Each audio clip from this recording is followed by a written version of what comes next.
Assalamualaikum warahmatullahi wabarakatuh. Perkenalkan, nama saya Maulidatul Nadila dengan NIM 200210301108.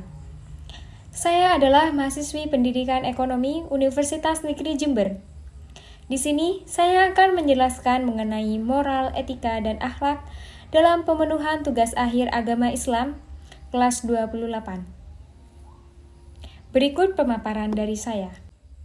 Di era kemajuan iptek seperti saat ini, sangat berpengaruh terhadap perkembangan akhlak, moral, dan etika seseorang. Nah, bahkan kita amati saja perkembangan perilaku seseorang pada saat ini sudah jauh dari ajaran Islam, sehingga banyak kejadian masyarakat yang saat ini cenderung mengarah pada perilaku yang kurang baik. Bahkan, timbulnya kesadaran akhlak dan pendirian manusia terhadapnya adalah yang menentukan corak hidup manusia tersebut. Akhlak, moral, ataupun susila adalah pola tindakan yang didasarkan atas nilai mutlak kebaikan. Hidup bersusila dan tiap-tiap perbuatan susila adalah jawaban yang tepat terhadap kesadaran akhlak. Sebaliknya, hidup yang tidak bersusila dan tiap-tiap pelanggaran kesusilaan adalah menentang kesadaran itu.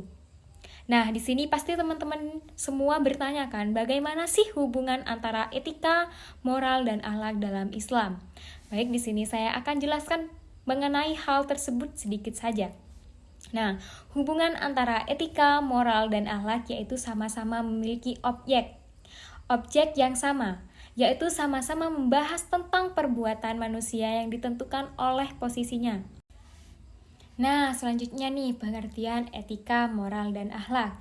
Yang pertama adalah pengertian dari etika. Etika adalah sebuah tatanan perilaku berdasarkan suatu sistem tata nilai suatu masyarakat tertentu. Etika lebih banyak dikaitkan dengan ilmu atau filsafat. Karenanya itu, yang menjadi standar baik dan buruknya suatu akal adalah akal manusia itu sendiri. Nah, jika dibandingkan dengan moral, maka etika lebih bersifat teoristis, sedangkan moral lebih bersifat lokal atau praktis. Dengan kesimpulannya gini, moral bersifat lokal atau khusus, sedangkan etika lebih bersifat kepada umum. Nah, yang kedua nih ada moral. Moral berasal dari kata Latin mors yang artinya adat kebiasaan.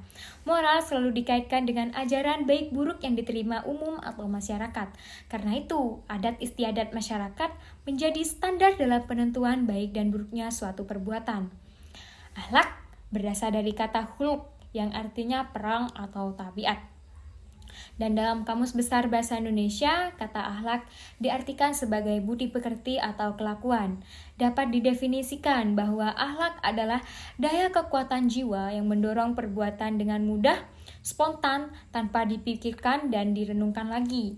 Dengan demikian, akhlak pada dasarnya adalah sikap yang melekat pada diri seseorang yang secara spontan diwujudkan dalam tingkah laku atau perbuatan. Apabila perbuatan spontan itu baik menurut akal dan agama, maka tindakan tersebut disebut dengan akhlakul karimah. Nah, contoh-contoh akhlakul karimah nih yang patut dicontoh. Misalnya jujur, adil, rendah hati, pemurah, santun, dan sebagainya. Nah, sebaliknya, apabila buruk disebut dengan akhlak yang buruk atau akhlakul mazmumah. Nah, kalian semua nggak boleh ya melakukan akhlakul mazmumah. Contoh kecilnya seperti kikir, zalim, dengki, iri hati, dan dusta.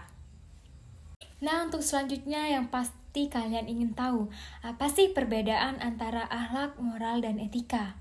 Nah, perbedaan antara akhlak dengan moral dan etika dapat dilihat dari dasar penentuan atau standar ukuran baik dan buruk yang digunakannya. Standar baik dan buruknya itu adalah akhlak berdasarkan Al-Quran dan Sunnah Rasul, sedangkan moral dan etika berdasarkan dengan adat atau istiadat.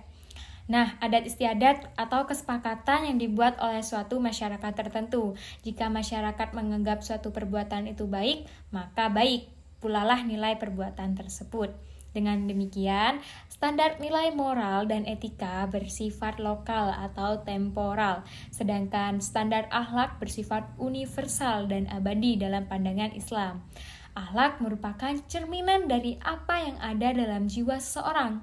Karenanya itu, akhlak yang menjadi hal yang baik Dan akhlak yang baik merupakan dorongan dari keimanan seseorang. Sebab keimanan harus ditampilkan dalam perilaku nyata sehari-hari ya teman-teman. Nah, inilah yang menjadi misi diutusnya Rasul. Sebagaimana disabdakan, aku hanya diutus untuk menyempurnakan akhlak manusia. Hadis riwayat Ahmad. Lalu, secara umum dapat dikatakan bahwa akhlak yang baik pada dasarnya adalah akumulasi dari akidah dan syariat yang bersatu secara utuh dalam diri seseorang. Nah, apabila akidah telah mendorong pelaksanaan syariat, akan lahir akhlak yang baik atau lahir akhlak yang mulia. Nah, perilaku tersebut merupakan perilaku yang tampak apabila syariat Islam telah dilaksanakan berdasarkan akidahnya. Nah, akhlak kepada Allah, contohnya akhlak sesama manusia dan akhlak lingkungan. Nah, begitulah teman-teman pemaparan mengenai etika, moral, dan akhlak yang dapat saya sampaikan. Semoga dengan apa yang saya jelaskan di sini memberikan pemahaman kepada kalian semua ya. Tidak hanya itu, ilmu yang sudah kalian terima alangkah baiknya juga diterapkan dalam kehidupan sehari-hari. Semoga kita semua dijadikan sebagai manusia yang memiliki akhlak baik, juga etika dan moral yang baik.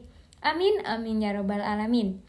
Sekian dari saya, kurang lebihnya mohon maaf, saya undur diri. Wabillahi taufik wal hidayah. Wassalamualaikum warahmatullahi wabarakatuh.